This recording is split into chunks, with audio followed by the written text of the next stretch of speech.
Nick, you have new numbers on Canadians' thoughts about the state of the Canada-US relationship. What are they telling you? Well, there are some key divergences and key commonalities. The interesting thing is that when we ask Canadians who the greatest health threat is to Canada, the United States is at the top of the list. When we ask Americans in a new study that we just released with the State University of New York, who the greatest health threat is, it's not Canadians, it's China. So there's a complete divergence on that, which is why there's such a strong appetite in Canada to close the border.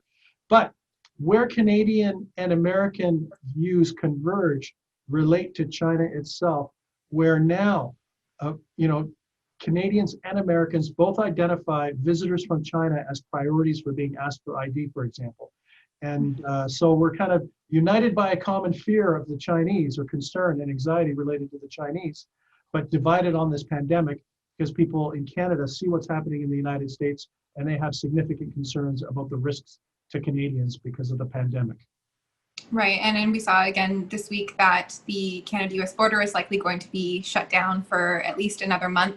And if this continues, probably a couple more to come. And it seems that way Canadians are still okay with it. I know there are challenges and complications, but I am curious to see how the perspective evolves between Canada and the US and the feelings Canadians have over the next couple months as we get through the presidential race and find out the results. Also, of course, we should note that this week the Americans backed off of their tariffs of Canadian aluminum at the 11th hour, basically right before Canada was going to slap retaliatory tariffs on them.